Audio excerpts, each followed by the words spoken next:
안녕하세요. 바이블톡 이정도 목사입니다. 하루에도 수없이 많은 선택을 하며 살아갑니다.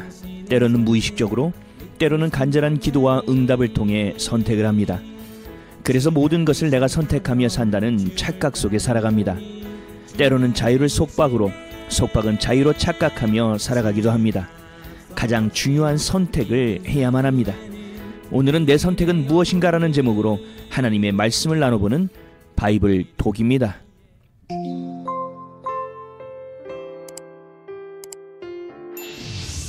1년에 한두 번은 허리 통증으로 고생을 합니다. 군대에 있을 때 다쳤던 허리 통증이 재발해서 그렇습니다. 특히 비가 오는 장마철에 힘이 듭니다. 그런데 올해는 좀 빨리 찾아왔습니다. 몸이 먼저 비가 온다고 알려줍니다. 허리가 아플 때 통증이 제법 있습니다. 허리, 고관절이 아프기 시작하면서 다리, 어깨까지 통증이 번져갑니다. 저리고 답답하고 스트레칭을 아무리 해도 풀리지 않습니다. 그때뿐입니다. 비가 올 때, 저기압이 되는 날씨가 될 때는 마음이 무거워집니다. 영향받지 않으려고 해도 받지 않을 수 없습니다. 연례 행사처럼 마음은 담담할 수 있지만 그 증상은 계속 힘들게만 합니다. 이처럼 사람은 환경의 영향을 받습니다. 아무리 정신을 차려보려고 해도 나도 모르는 사이에 영향을 받고 있음을 알게 됩니다. 어려운 일입니다. 환경을 내가 주도할 수만 있다면 좋겠지만 홀로 살 수 없는 존재에게 계산되어질 수도 없습니다. 내가 선택할 수 있는 몫은 생각보다 굉장히 적습니다. 작은 것들은 제법 되지만 굵직한 삶의 선택, 환경의 선택은 내 몫이 아닙니다. 자녀가 부모를 선택할 수 없습니다. 내 성별을 선택할 수 없고 시대도 선택할 수 없습니다. 어찌 보면 가장 중요한 선택이지만 내가 하지 않았습니다. 내가 할 수도 없습니다. 내가 몇 년도에 태어났고 그때 사회가 어떤 모습이었으며 내 부모는 어떤 모습으로 살아가고 있었는지는 내가 선택하는 것이 아닙니다. 정해진 그대로 내 삶의 환경이 됩니다. 아무리 삶을 주도적으로 살아가도 변하지 않는 것이 있습니다. 변할 수 없는 것도 있습니다. 이미 정해놓은 것도 있습니다. 그것을 사람들은 운명, 숙명이라고 말합니다. 이 모든 것을 계획하신 분이 있다는 것입니다. 그렇지만 이 세상을 만드신 분을 인정하려고는 하지 않습니다.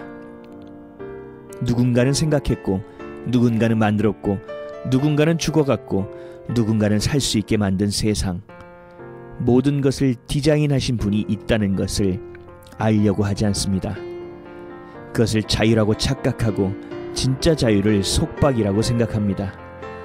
워낙 각박한 세상, 우리를 둘러싼 환경이 늘 만만치 않고 호락호락하지 않았으며 온통 나를 괴롭히고 힘들게 하는 것들로 도배되어 있는 삶을 살아왔기에 매일을 힘껏 살아내도 떠내려가 버리고 기껏해야 제자리에 멈춰져 있는 인생을 살아왔기에 어떤 것도 믿으려 하지 않습니다.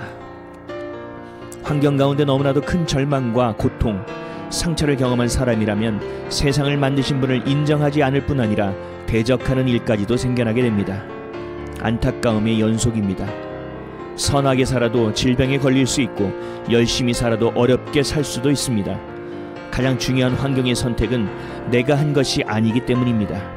하지만 중요한 것은 그 환경 가운데서의 내 마음의 선택입니다. 운명과 숙명으로 받아들일 것인지 이것을 디자인하신 하나님을 인정할 것인지의 선택입니다. 지금 우리가 사는 삶은 이 세상이 끝이 아닙니다. 영원한 생명과 영원한 죽음이 존재합니다. 그러기에 지금의 환경으로 모든 것을 판단해서는 안 됩니다. 환경으로 받은 상처와 아픔, 증상이 내 전부가 되게 해서도 안 됩니다. 디자인하신 분을 신뢰하며 주신 사랑을 경험함으로 오늘을 살아내시기를 예수 그리스도의 이름으로 기도드립니다. 오늘의 성경 말씀입니다. 하나님이 세상을 이처럼 사랑하사 독생자를 주셨으니 이는 그를 믿는 자마다 멸망하지 않고 영생을 얻게 하려 하심이라. 하나님이 그 아들을 세상에 보내신 것은 세상을 심판하려 하심이 아니요 그로 말미암아 세상이 구원을 받게 하려 하심이라. 요한복음 3장 16절에서 17절 말씀. 아멘.